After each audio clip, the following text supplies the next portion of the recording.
Quarter फायनलचा एक किस्सा मला तुमच्याकडून ऐकायचा आहे. हा तर तो सॉरी अर्धवट राहिलं. क्वार्टर फायनल आता ही 1990-91 क्वार्टर फायनल आहे सर, तुम्ही म्हणत होता तशी दिल्ली मुंबई. मला तुम्हाला एक प्रश्न विचारायचा आहे. पहिली इनिंग 1 रननी मुंबईचं लीड मिळालं, मॅच संपली होती, ती मुंबईने अजून संपवली कारण काय 400 आणि दिलीप सरांचे 88. ओके, त्यामुळे मॅच संपली.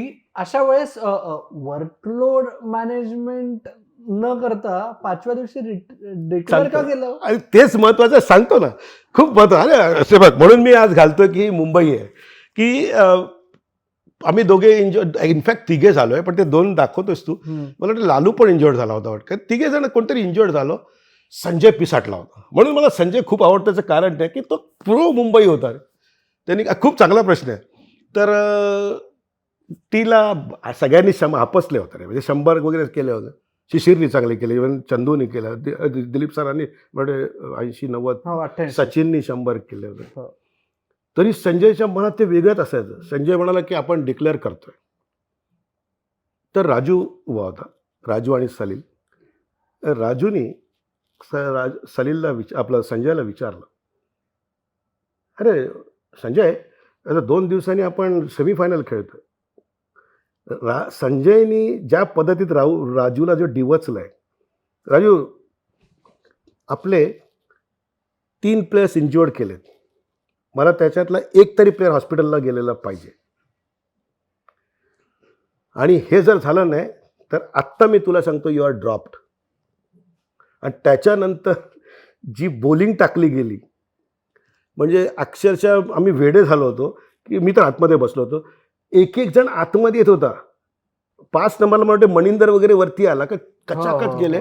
आणि त्यात काय झालं, तो एक त्याचं नाव मला आठवत नाही, बंटू सिंग. आणि सचिनकडे त्यावेळी ना एक चांगला खांद्यातून बाउन्सर चांगला द्यायचा सचिन. तर सचिनला पण काय स्फुरण आला माहिती, सचिननी बॉल काढून घेतला की ते माझ्याकडे, आणि त्यांचा पहिला खांद्यातून जो दिलाय तो डायरेक्ट फुटला. आणि त्याच्यानंतर नंतर एक 20 मिनिटांनी मॅच. सो ते स्पिरिट आहे ना की माझ्या टीमला झालं तर मी सोडणार नाही. त्याच्यानंतर काय झालं की त्याच्यानंतर मला मॅन मिळाला आणि मी ते ट्रॉफी घेऊन फ्लाईटवरून आलो. आणि विनायक दळवी, बघ ही इन्सिक्युरिटी काय असते बघ. त्यावेळी विनायक दळवी माझे चांगले मित्र होते, आहेत अजूनही. ते एअरपोर्टला मला भेटले आणि त्यांनी मला विचारलं, संजय चांगलं केलं वगैरे. ठीक आहे. तोपर्यंत माझा हाच पूर्ण सुजला होता. बॉलिंग हँड असा सुजला होता. आणि मी असं, तर मला म्हणाले काय रे, तर मी म्हणालो की सर बिमर घेतलं आणि मला असं वाटतं थोडासा प्रॉब्लेम आहे.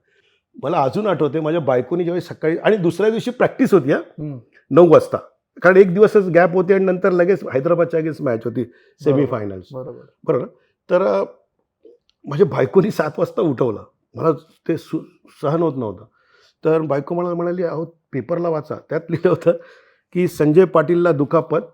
मॅन ऑफ द मॅचवर काही नव्हतं, संजय पाटीलला दुखापत, पॅडी शिवलकरचे पुनरागमन. आम्ही बोललो मेलो, आता हे जर परत आले तर मी परत, म्हणजे एवढं करून ही इन्सिक्युरिटी फार महत्त्वाची होती. तर मी बोललो चला जातो.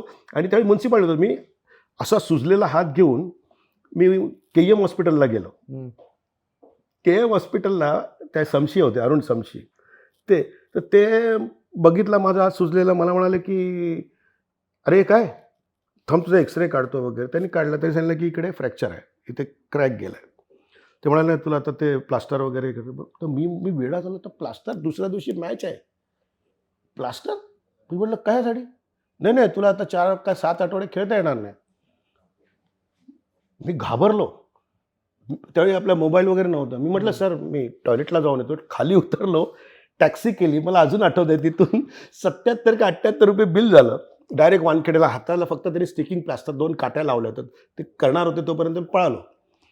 मी गेलो तिथे आणि खिशात हात ठेवला, कारण प्रेसवाले सगळे बाहेर होते संजयकडे. तर संजयला वाटलं मी दांडी मारली. संजयने सुरू केली शिव्या वगैरे, हे बघा हे मोठे आले मॅन ऑफ द मॅच वगैरे.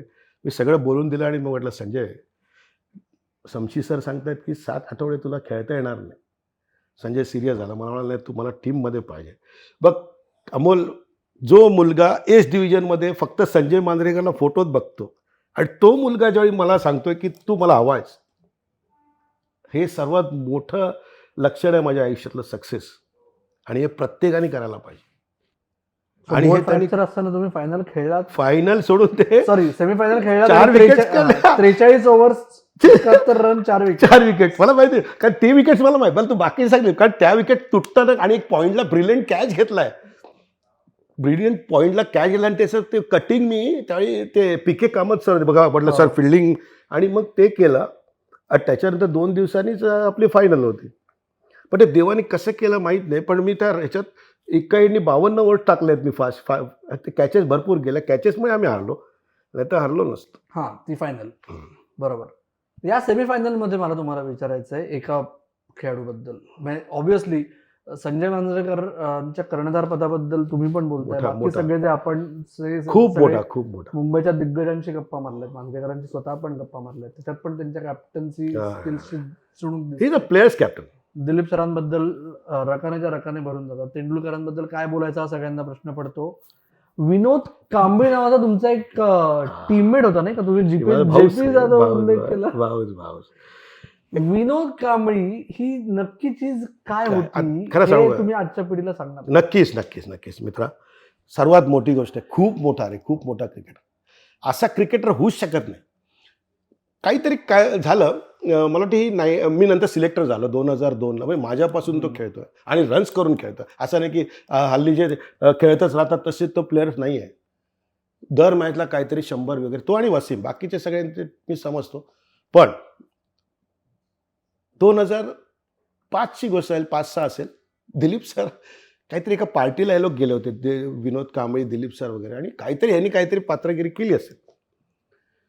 सर आले आणि त्या आदल्या रात्री मला विनोदनी फोन केला, पाटला यार मला लीड करायची, आणि दिलीप सर तसे ऐकायचे, की कारण मी सगळीकडे फिरायचो किंवा त्यांना माहिती होतं, एक विश्वास होता.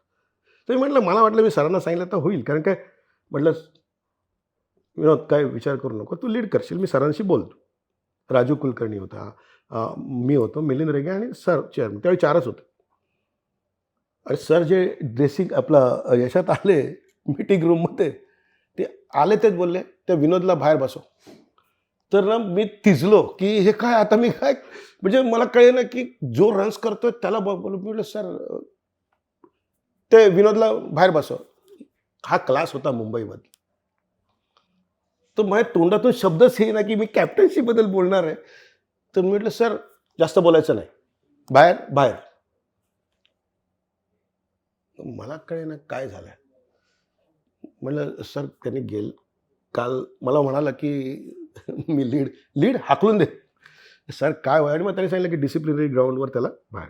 त्याच्यानंतरचा किस्सा बघ अमोल, हा सगळ्यांनी मनात घ्यायला पाहिजे.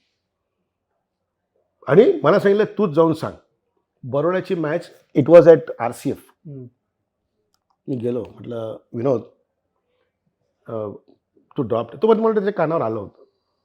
म्हटलं यू आर ड्रॉप्ड. मला हरकत नाही, 100च करतो. अमोल त्याच्यानंतर तो टाईमशील्ड खेळला सनग्रेसला. पहिली मॅच अगेन्स्ट इंडियन ऑइल, पहिल्या मॅचला 160 170, second match against western railway 150, तिसरी मॅच कर्नाटकवर, तिन्ही मॅच मी बघायला गेलो, तिसरी मॅच कर्नाटकवर होती, मला वाटतं BSES बरोबर, नरेश कुलकर्णी वगैरे, अमोल मुजुमदार त्यावेळी खेळला. 60 बॅटिंग करत होता आणि सगळे लंचला गेले. तिथून कर्नाटकवरनं सगळ्यांना तिकडे लंचला गेले, हा एकटा बसला होता. 60 बॅटिंग, त्याने पॅड काढले, म्हटलं बस, उघडा राहिला आणि सिगरेट शिलगावली. म्हटलं काय आणि ते मुलं आली त्याची सह्या घ्यायला. काय विनोद काय करतोस सिगरेट, तू एकच शब्द बोलला अमोल, बोलतो ह्या लोकांनी माझं हेच कॉपी करायचं, जे लागोपाठ 2 मॅच 100 आणि आता पण मी 100 करणार आहे, त्याचं पण कॉपी करायला सांग ना मित्रा. तेव्हा हल्लीच्या लोकांना हे कळायला पाहिजे कुठची कॉपी करायची. अरे माकड दिसत असताना दाढी सगळेच वाढवतात, पण मग आपण पण तेच करायचं. अक्षय कुमारला ते कापलेले केस बऱ्याच दिसतात, तुम्हालाही दिसतील. ही कॉपी करण्यापेक्षा त्याच्या क्वालिटीची हे विनोदी. आणि त्या मॅचला त्यांनी परत 180 केले आणि परत he was brought back to Mumbai Cricket Association. That is the history of Mumbai cricket. असे क्रिकेटर्स होते. त्या क्रिकेटरना बघताना आणि आत्ताचं कम्पेअर करताना असं वाटतं की दुःख होतं रे की